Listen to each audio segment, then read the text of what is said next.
Hello friends, welcome to our show women plus live. मैं हूं आपके साथ शिखा। वुमेन प्लस लाइव में हम आपको पूरी जानकारी देते हैं वुमेन सेहत के बारे में। अगर आपका भी कोई सवाल है वुमेन सेहत से जुड़ा हुआ, किसी भी तरह की कोई क्वेरी है या कोई जानकारी आप लेना चाहते हैं तो टीवी स्क्रीन पर दिए गए नंबर्स पर आप हमें अभी कॉल कर सकते हैं। हमारे साथ आज स्टूडियो में मौजूद हैं gynaecologist doctor Jyotsna Gupta. Doctor Jyotsna, welcome to the show. Good afternoon. Doctor साहब, आपसे बात करना चाहूँगी मैं आज प्रेगनेंसी से ही रिलेटेड कुछ इश्यूज़ के बारे में। नॉर्मली देखा जाता है कि अगर फर्स्ट डिलीवरी सिजेरियन हुई है तो जो सेकंड डिलीवरी है वो भी सिजेरियन ही होगी। नॉर्मल के चांसेस उसमें काफ़ी कम बताए जाते हैं, तो जनरली इस बारे में आप क्या कहना चाहेंगी, कितने % चांसेस होते हैं? बिल्कुल, नॉर्मली यही माना जाता है कि अगर पहला सिजेरियन हो तो दूसरा बार भी सिजेरियन होने के चांसेस ज़्यादा होते हैं जी। लेकिन ये बिल्कुल गलत धारणा है।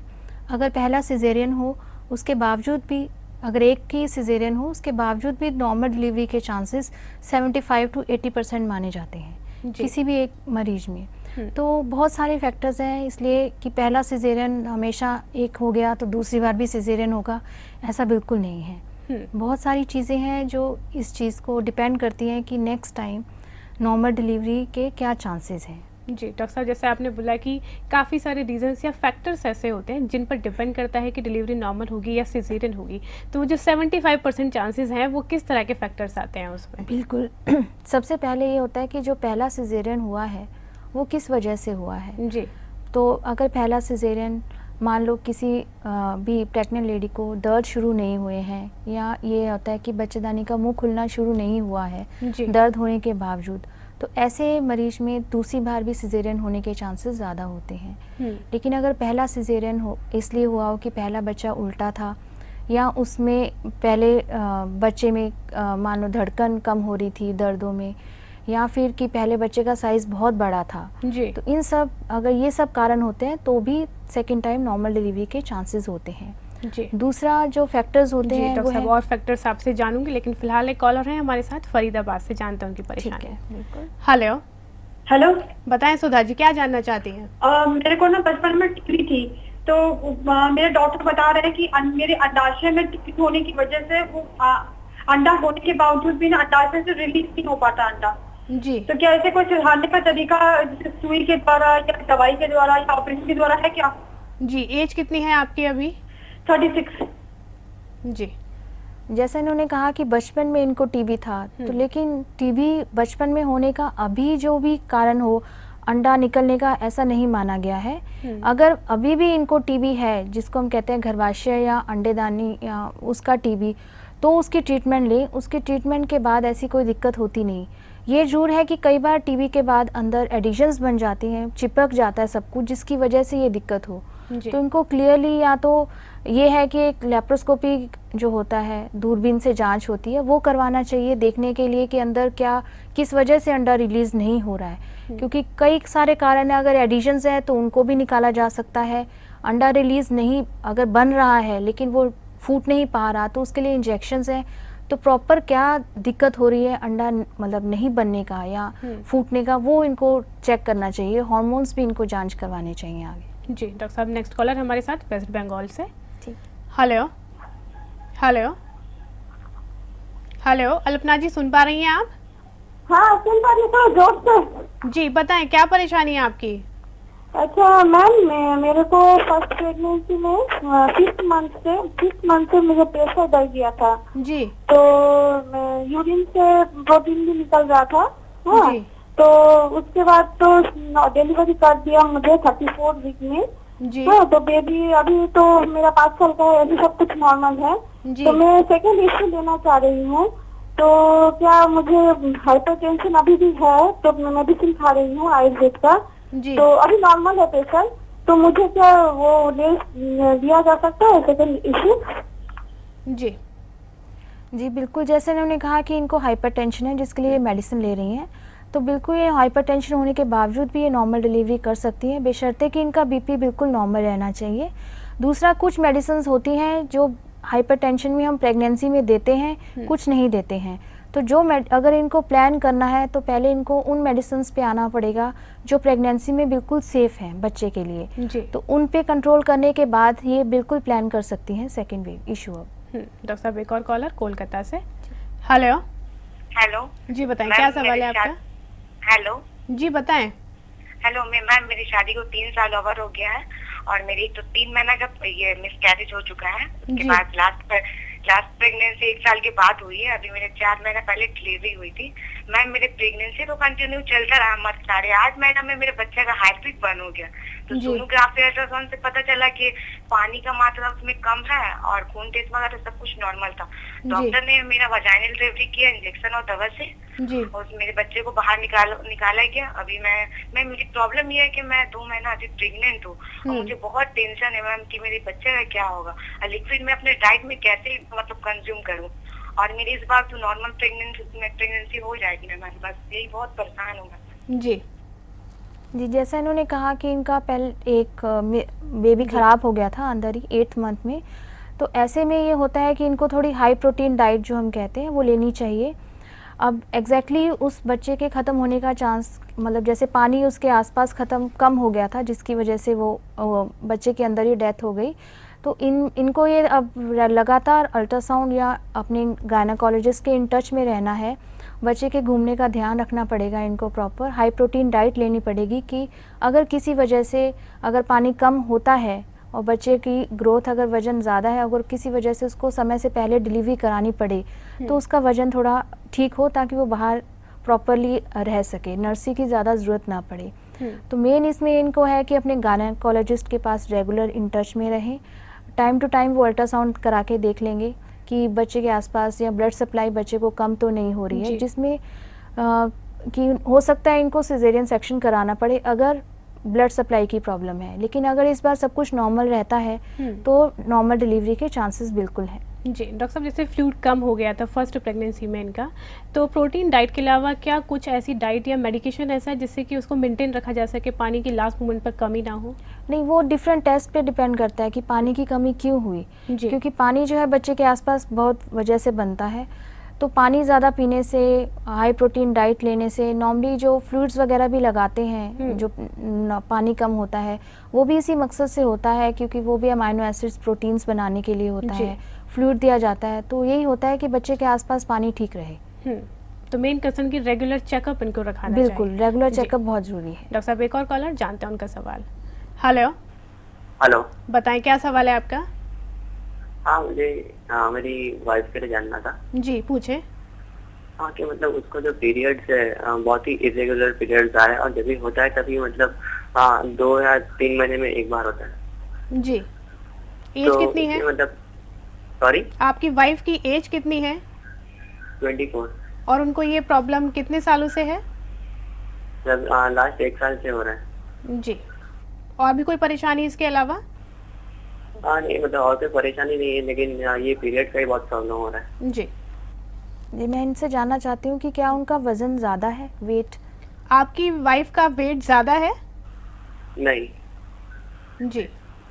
तो इनको जैसे इनके वाइफ को इरेगुलर पीरियड्स हो रहे हैं तो इनको अपना एक तो अल्ट्रासाउंड और हार्मोन्स के टेस्ट होते हैं वो करवाने चाहिए, देखने के लिए कि हार्मोन्स की गड़बड़ की वजह से हो रहा है। एक थायराइड की जांच भी बहुत ज़रूरी है इरेगुलर पीरियड्स में। क्या कई बार होता है कि पहले कोई प्रोसीजर हुआ हो या ऐसे कोई सफाई हुई हो या कोई डिलीवरी हुई हो, तो उस कंडीशन में भी कई बार ऐसे इरेगुलर मेंसेस हो जाते हैं। तो इनको वो क्लियर करना, मतलब क्या है सिचुएशन, उसी के अकॉर्डिंगली अपने टेस्ट करवाने चाहिए।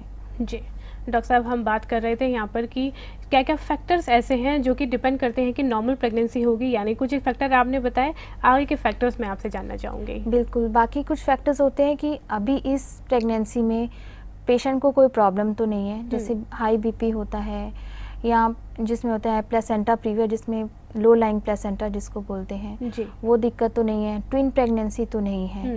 तो इन सब फैक्टर्स में भी नॉर्मल डिलीवरी के चांसेस बहुत कम हो जाते हैं।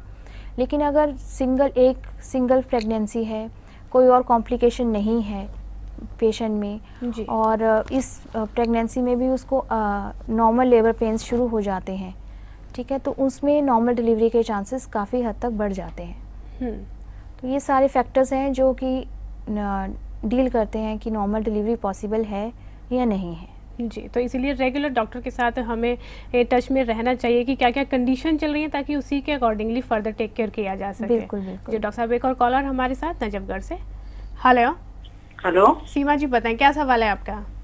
हाँ जी मैडम, मुझे ना पीरियड्स नहीं आते, जैसे कि हार्मोनल टैबलेट लेती हूँ तो आ जी। जाते हैं, वैसे नहीं आते। जी, एज कितनी है आपकी? एज है मेरी 25। जी। जैसे इन्होंने बताया कि इनको सिर्फ मेडिसिन लेने के बाद ही पीरियड्स आते हैं, तो इनको यही है कि वही बेसिक टेस्ट तो करवाने चाहिए, जैसे थायराइड हुआ है या नहीं हुआ है, अल्ट्रासाउंड में क्या सिचुएशन है, अंदर की लाइनिंग जो होती है वो अच्छे से बन रही है या नहीं बन रही है। बाकी हार्मोन्स के टेस्ट होते हैं देखने के लिए कि ओवरीज जो हैं, जो अंडेदानी है वो काम कर रही हैं, अंडा बना रही हैं या नहीं बना रही हैं, क्योंकि उसी के ऊपर डिपेंड करता है कि पीरियड्स आएंगे या नहीं आएंगे। तो इनको ये अपने चेकअप कराने चाहिए, उसी के अकॉर्डिंगली ही ट्रीटमेंट लेनी चाहिए। जी डॉक्टर साहब, नेक्स्ट कॉलर दिल्ली से। हेलो। हेलो जी बताएं क्या सवाल है आपका? मैम, मतलब कि मेरी शादी को 1 साल हो गया मैम, जी। और अभी तक मतलब कि बेबी वगैरह कुछ नहीं है अभी। जी, आपने कोई टेस्ट कराए हैं अपने? हाँ जी मैम। जी। कोई प्रॉब्लम बताई है डॉक्टर ने आपको? मैम डॉक्टर ने मतलब कि ट्यूब ब्लॉक बताई है। जी। जैसे इन्होंने कहा ट्यूब ब्लॉक है इनकी, तो एक ट्यूब ब्लॉक है या मतलब दोनों ही ट्यूब्स ब्लॉक हैं? हेलो। हाँ जी, जी, डॉक्टर ने आपकी एक ट्यूब ब्लॉक बताई है या दोनों ट्यूब्स आपकी ब्लॉक हैं? दोनों बताई है मैम। जी। जैसे दोनों ट्यूब्स इनकी ब्लॉक हैं तो नॉर्मली क्या होता है, एक लेप्रोस्कोपी, वही दूरबीन से जांच इनको पहले मेरे ख्याल से इन्होंने शायद रंगीन HSG जिसको बोलते हैं उसी में ही ये डायग्नोज हुआ होगा कि ट्यूब्स ब्लॉक है। कई बार HSG में क्लियर नहीं होता, लाइन को दूरबीन से जांच करवा के कंफर्म करना चाहिए कि एक्चुअल में ट्यूब्स ब्लॉक है, या कई बार क्या होता है वही एडिशंस होते हैं, चिपका हुआ होता है जिसकी वजह से डाई नहीं जाती है। तो अगर वो कंडीशन है तो दूरबीन के द्वारा ही नीचे से गाइड वायर डालते हैं, छोटे मोटा अगर कोई प्रॉब्लम होता है तो उससे वो क्लियर हो जाता है। लेकिन अगर ट्यूब्स बिल्कुल ही ब्लॉक हैं तो ऐसे में इनको फिर नॉर्मल डिलीवरी थोड़ी मुश्किल हो जाती है, तो IVF के लिए जाना चाहिए फिर। जी डॉक्टर साहब, एक और कॉलर ग्वालियर से। हेलो। हेलो, मोनिका जी बताएं क्या सवाल है आपका? नमस्ते मैम। जी नमस्ते। मुझे प्रॉब्लम है कि ना मेरी शादी को 2 साल हुए हैं, जी। पर 1 साल से हम बच्चे के लिए कर रहे हैं पर हो नहीं रहा कंसीव, जी। तो उसके लिए क्या करना चाहिए? आपने कोई टेस्ट कराए हैं आपने अभी तक? नहीं, अभी कोई टेस्ट नहीं कराया मैंने। जी, एज कितनी है आपकी? मेरी 29 ईयर। जी। तो जैसे इन्होंने अभी तक कोई टेस्ट नहीं कराए हैं तो इनको बेसिक टेस्ट करवाने हैं, जैसे ब्लड की टेस्ट होते हैं, CBC, TB के लिए जांच होती है, और बाकी हस्बैंड के भी टेस्ट होते हैं, अल्ट्रासाउंड होता है देखने के लिए सब कुछ ठीक है या नहीं है वे, और उसके बाद एक HSG देखने के लिए कि ट्यूब्स खुली हैं या नहीं खुली हैं। तो बेसिक जांच कराएंगे तो उसमें पता लग जाएगा कि क्या रीज़न है कि इनको कंसीव क्यों नहीं हो रहा है। जी डॉक्टर साहब, चलिए फिलहाल वक्त हो गया एक छोटे से ब्रेक का। दर्शकों फिलहाल रुकते हैं अभी एक ब्रेक के लिए, लेकिन ब्रेक के बाद भी आप अपनी प्रॉब्लम्स हमारे साथ शेयर कर सकते हैं। तो देखते रहिए वुमेन प्लस लाइव, जल्द हाजिर होते हैं।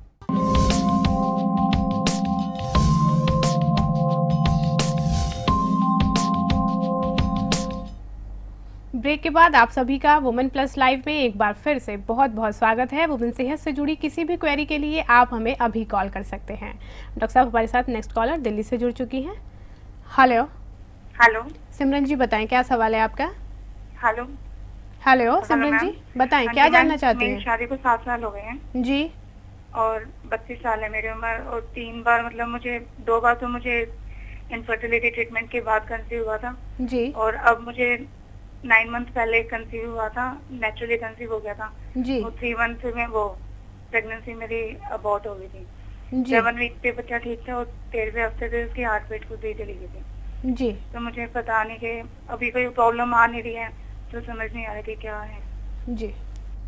जी, जैसे इन्होंने कहा कि 9 मंथ्स पहले इनको फिर से मिसकैरेज हो गया, तो जैसे रिपीटेड मिसकैरेजेस होते हैं तो उसमें कुछ स्पेशल जांचें होती हैं जो इनको करवानी चाहिए, जैसे कि ल्यूपस एंटीकोगुलेंट एंटीबॉडीज़ होती हैं, ACL गायनेकोलॉजिस्ट से मिलेंगे तो वो रिकमेंड करेंगे इनको कि कौन कौन से टेस्ट इनको करवाने चाहिए।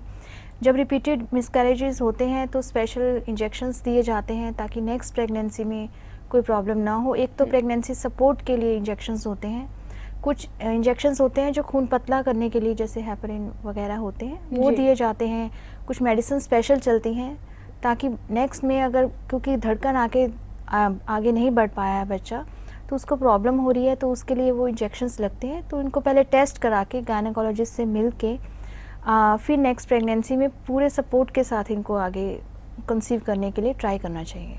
जी डॉक्टर साहब, एक और कॉलर दिल्ली से।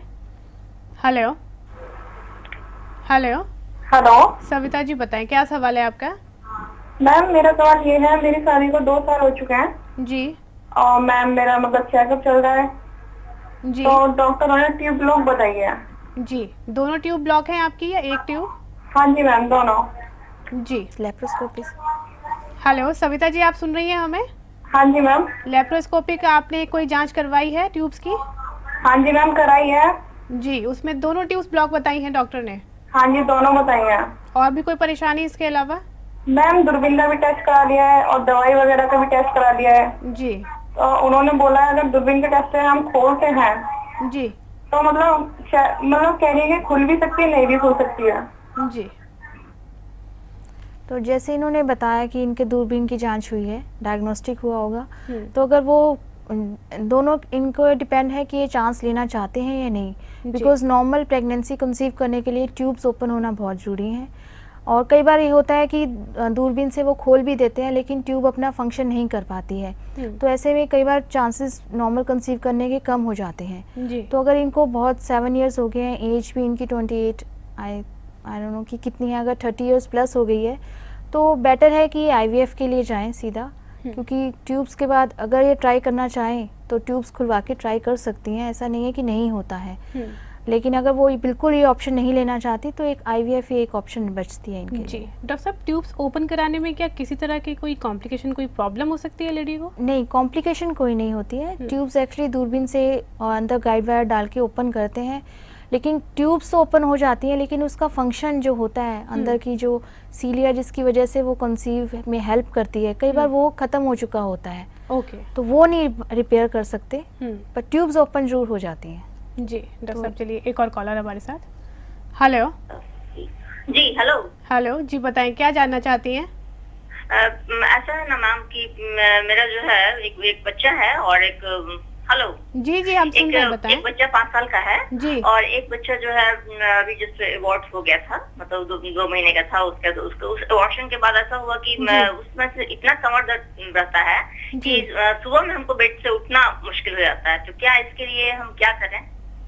जी तो जैसा इन्होंने कहा कि इनको काफ़ी बैकएक होता है, तो इनको पहले तो दिखाना चाहिए गायनेकोलॉजिस्ट को कि कोई लोकल इन्फेक्शन जो डीएनसी के बाद कॉमन होता है अबॉर्शन के बाद, वो दिक्कत तो नहीं है, वाइट डिस्चार्ज की प्रॉब्लम तो नहीं है। दूसरा कि इंडिया में कॉमन है कैल्शियम की कमी, उसकी वजह से भी बैकएक हो सकता है, जी तो वो चेकअप कराएं अपना, कैल्शियम और विटामिन डी की सप्लीमेंट्स लें दिखा के, और इन्फेक्शन के लिए चेक कराएं। जी। डॉक्टर साहब, आप बता रहे थे कॉम्प्लिकेशन के बारे में, कुछ एक फैक्टर्स भी आपने बताए यहाँ पर। ऐसे कौन कौन से कॉम्प्लिकेशन हैं जो ड्यूरिंग सेकंड प्रेगनेंसी किसी फीमेल को हो सकते हैं? जैसे अगर पहला सिजेरियन हुआ हो तो ड्यूरिंग प्रेगनेंसी के टाइम किसी को पेन रहता है काफ़ी। अगर नॉर्मली ये कॉम्प्लिकेशंस तभी होती हैं अगर सेकंड प्रेगनेंसी जल्दी कंसीव हो जाए, जी। जैसे 2 साल के अंदर अंदर ही, पहले सिजेरियन के 2 साल के अंदर अंदर कंसीव होता है तो वो कंटिन्यू करते हैं प्रेगनेंसी, तो उसमें ये कॉम्प्लिकेशंस कॉमन होती हैं। दर्द रहता है पेशेंट को, और उसको क्योंकि कैल्शियम रिकवरी इतनी अच्छे से नहीं हुई होती, बैक एक, बॉडी एक, ये सब प्रॉब्लम्स रहती हैं। जी। तो नॉर्मली यही होता है कि गैप अगर कम होगा सेकंड प्रेगनेंसी में तो ये प्रॉब्लम्स बढ़ जाएंगी। जी। तो आइडियली डॉक्टर साहब कितना गैप होना चाहिए? सेकंड टाइम लेडी को कब कंसीव करना चाहिए? हम ये कहते हैं कि मिनिमम 2 इयर्स का गैप तो होना ही चाहिए। वैसे भी एक नॉर्मल डिलीवरी के बाद भी इतना गैप होना चाहिए। सिजेरियन में मिनिमम 2 इयर्स अगर पॉसिबल हो तो 4 to 5 इयर्स का गैप आइडियल होता है बिटवीन 2 प्रेगनेंसी। जी।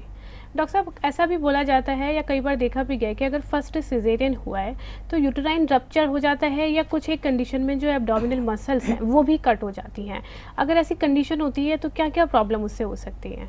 नहीं, जैसे यूटेराइन रप्चर फर्स्ट सिजेरियन के बाद वो होता है कि अगर जैसे बहुत प्रीटर्म सिजेरियन हुआ हो 32-30 वीक्स में, नेक्स्ट प्रेगनेंसी में रप्चर होने के चांसेस बढ़ जाते हैं।